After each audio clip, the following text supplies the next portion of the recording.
අද හම්බුණා ඕස්ට්‍රේලියාවේ ඉන්න උග්‍රවිස සර්පයෙක්. මෙයාට කියන්නේ කොපර්හෙඩ් ස්නේක්.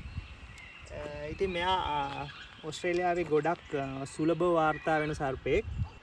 කොපර්හෙඩ් ස්නේක්ස්ලා වර්ග 3ක් ඕස්ට්‍රේලියාවේ වාර්තා වෙනවා. මෙයාට කියන්නේ ලෝලෑන්ඩ් කොපර්හෙඩ්. තව කෙනෙක් ඉන්නවා හයිලෑන්ඩ් කොපර්හෙඩ්. අනිත් එක්කෙනා පිග්මි කොපර්හෙඩ්. ඒ ඔක්කොම උග්‍රවිස සර්පයෝ. මෙයා උග්‍රවිස වුණාට සාමාන්‍යයෙන් ගොඩක් ෂයි එක්කෙනෙක්. මෙයා වැඩිය පහර දෙන්න පෙළඹෙන්නේ නැහැ. ඇග්‍රසිව් නැහැ මෙයා. මේ ඉන්න නම් පැටියෙක්. මෙයා සාමාන්‍යයෙන් මීටරයකට වඩා ලොකු වෙනවා. මේ දවස්වල ඕස්ට්‍රේලියාවේ තියෙන ටිකක් උණුසුම් කාලගුණයක්.